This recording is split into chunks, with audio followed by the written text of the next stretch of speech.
wanakuja saa 6. Nilimwambia tu hapo. Ukaona ni mchezo. Kabla wanakuja saa 6. Waliokuwa wanakuja saa 6 kama saa 5. Kwa hivyo kuanzia wiki hiyo hapo wanajua kama leo ni Sunday. Sasa haikuingia kwa akili. Bwana Yesu asifiwe. Haikuingia kwa akili ya kesho naenda mahali fulani. Hata mimi nilishtukiwa juzi kwenda kuzika huyo mtoto la na nilienda na kinaani. Bwana Yesu asifiwe. So nikaanza kumwambia tayari kila wakati. Bwana Yesu asifiwe. Hizi vitu nileta. So wapi wewe? Na wakati nimeanza kuombea huyu akaamka huko. Maana zile mapepo za kwao ziko the same. Bwana Yesu asifiwe. Amen. Tunataka kuona Mungu. Tunapumzika. Bwana Yesu asifiwe. Tuulize tunafanya nini? Ati sipasa arudisha tu nyumbani. Si ukuje utoe. Bwana Yesu asifiwe. Amen. Pastor ajui tumechoka. Wewe unaona pastor ajui umechoka, kuja utoe hii mapepo ndio muende nyumbani. Bwana Yesu asifiwe. Amen. Sababu hapa hautakula ugali na nyama ndio ukuje ama sukuma. Tuseme sasa leo nimeshiba, leo pepo itaona. Na pepo itaoniwi na kushiba. Sisi hatukulani ovyo ovyo. Bwana Yesu asifiwe. Amen. Hata mke wangu anashindana na kitu saidia. Nashindwa hii. Kwani ukuli? Nashindana na mimi. Tukikaa na wewe utashangaa na mimi. Mimi sikulani kila kitu, timu zinapiga mpira huko na huko. No. Utaomba saa ngapi? Kama hizi mapepo huyu hao watu kama hawaombi kwa nyumba, kama hawako kwa maombi, lazima watakiwa na hizo mapepo. Lazima ukue kwa maombi. Katikati ya wiki unatafuta time ya kuomba. Bwana Yesu asifiwe. Unatafuta kwa time ya kuomba.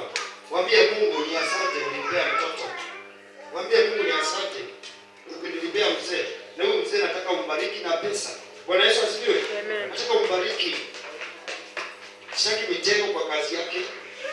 Lakini kama mnaombea mabaya wazee wenu, au unapanda mti kama mjinga alafu unaanza kuikata chini, utaanguka nayo. Bwana Yesu asifiwe. Kuna watu hata hawakumbukangi wazee wao kama ni wa maana. Lakini wakati mzee anataka asaidike kupitia kwa mzee, anasema yeye mzee wangu shetani ashinda. Wakati umeona tu pesa kametoka hivi kama 200, unaanza kusema mzee wangu mzuri. Lakini mbeleni ulikuwa naiba wimbo gani? Mzee mbaya. Kama ni mbaya usikae na yeye, ukuza yeye. Kuna siku niliambia mke wangu ukiona mimi ni mbaya, enda mapema hata maybe umetumike. Bwana Yesu asifiwe. Kwa sababu mimi ndio niko na roho na hata kuja na roho nyingine akuje kunifunga mimi. No, hatujaitwa wawili, naitwa mimi. Na mimi ndio niko na hiyo kazi. So unajua inajitokesha aje. Bwana Yesu asifiwe. So usipembelezane ikifika ni hapo kwa kutumika, usipembelezane. Na wewe usipembeleze mtu kwa sababu ya kutumika na usilinge. Bwana Yesu asifiwe. Amen. Sababu hii kazi ni nzito. Hii kazi ni nzito. Si rahisi. Hii kazi ni nzito. Hii kazi hapa ni nzito. Wewe. Ni nyinyi tena. Wewe. Unasemaje? Simtupee ujumbe. Ile mko nayo. Sasa mmeona kwa wapi? Kwa wapi? Mmekaa huko. Kuna mtoto. Sawa. Kama ingekuwa kitambo David, ungekutoa hapo na kiboko. Lakini sasa hivi kuna mtoto. Unakumbuka ile time nilikuwa naambia mke wake yeye alianguka akiwa hapo kwa hiyo viti. Chini, yeye alipata hapo. Mzee wake. Sababu hiyo mapepo kama huyo mtu mko pamoja hivi, maana inasema mkikuwa na mtu nyinyi ni mmoja. Kwa hiyo kama wewe umeolewa na mapepo ya kwenu naweza ingia mzee wako, yeye kama amekuoa mapepo ya kwao itakuingia. So ni basi ukue kwa maombi. Bwana Yesu asifiwe. Kwa nini Suleimani alioa bwana wake? Waliambiwa msioe wanawake bwana huko. Wala watoto wenu wasiolewa huko. Lakini yeye alikosea akaoa. Maandiko inasema walikuja na madhabahu ya kwao. Lagu mnaanza kutusifu Suleimani. Sisi hata Suleimani alikuwa na wake 12. Ndio ufanye umalaya. Hapa hii madhabahu itawamaliza hapa. Fanyeni umalaya. Hapa utaishia hapa. Utakuwa unaenda huko unakuwa mtu wa kunywa bangi. Kuvuta bangi. Kumbe ni Mungu ulikosea kwa hiyo madhabahu. Wengine wanatoka kwa hii kanisa wanaenda kuongea maneno mabaya huko uchafu. Tunatoa pesa na tujui inaenda wapi. Kila pesa hapa inanalipiwa. Pesa ukitoa pesa yako inaandikwa. Kuna kitu haijafanya hapo. Bwana Yesu asifiwe. So ulikuwa na maneno aenda ukaongelesha wale unashiriki kanisa zenu hizo za aina hii. Hapa tunaabudu Mungu. Na hii kazi si rahisi. We, unatakaje kwa Lilian? We, unatakaje? Unatakaje? Ulikuja tena? Unatakaje? Unatakaje? We, unatakaje? Unatakaje? Ulifunga nini na nini? Wewe ni mbugusu.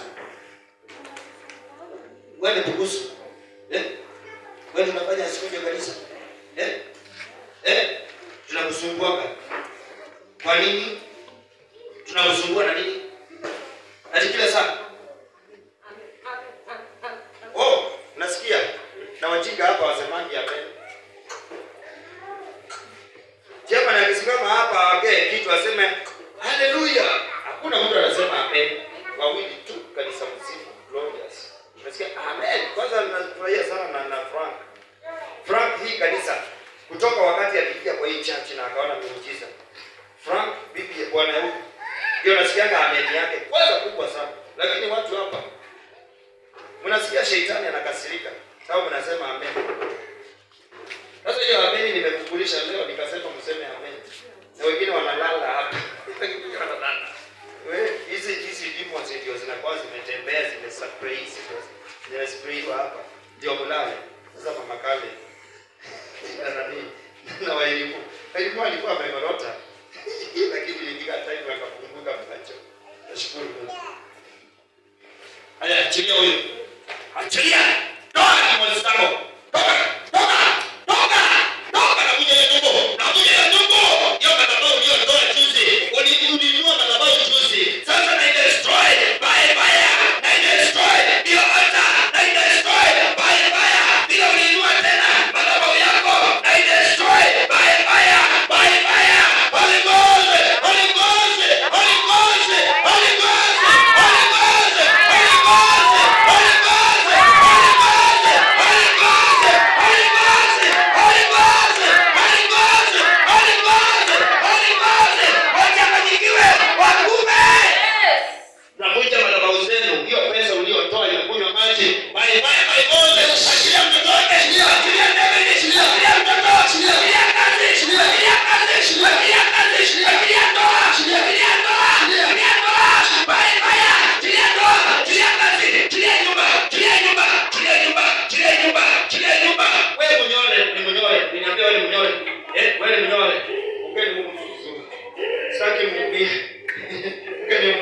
Amekula ndio mume wake ananunuliaga chakula. Hapo mtu anakula nyama. Ukiona mtu anakuwa mateke hivi anakula nyama. Nyama huyu mtu afalisi wiki bila kukula nyama. Simu wake ndio ule msimulizi. Huyu anakula vizuri sana. Kila mtu anakula mateke inakuja speed. Ujue anakula nyama basi baadaye unapenda nyama. Kwanza jibu napenda nyama sana. Unajua vile uliniwekeleanga cheke moja hata mimi. Ile wakati ulienda kwa kanisa ingine na huko chini. Hiyo mapepo ilikuwa kali. Wakati alikuja wewe. Mambo ilipita. Lakini Mungu anatupenda. Bwana Yesu asifiwe. Vile walifungwa ili madhabahu iliwekelewa sacrifice wakati walifika nyumbani na mtoto. Maana kwamba ilikuwa asili zake. Mapepo hapa sikaniambia tuko milioni na tulifunga asili zake. Bwana Yesu asifiwe. Sasa wakati amepata mtoto na amekaa na mtoto mpaka akagrow hivyo, mpaka anaanza kutembea, anaenda nyumbani. Vile walifanya mipango sawa, wale aende nyumbani aonekane ndio wakanunue vitu sawa. Sasa ndio maana unaona sasa hivi wanasema walituma juzi. Kwa sababu wanawekanga spirit inaitwa monitoring spirit. Ajuaje unaelekea aje? Hivyo. Ndio hiyo unasikia watoto wanasema hapa anasikianga ama mkuu anasikianga ama kichwa anasikianga. Sasa hao ni main monitoring spirit wanagonga wameweka. Wakati unasikia hivyo wanafurahia. Bwana Yesu asifiwe. Sasa na wewe unakuja leo kesho unakuja. Sasa hiyo ndio shida kwa watu wa kanisa za kiroho. That's why kanisa za kiroho huwa hazigrow zina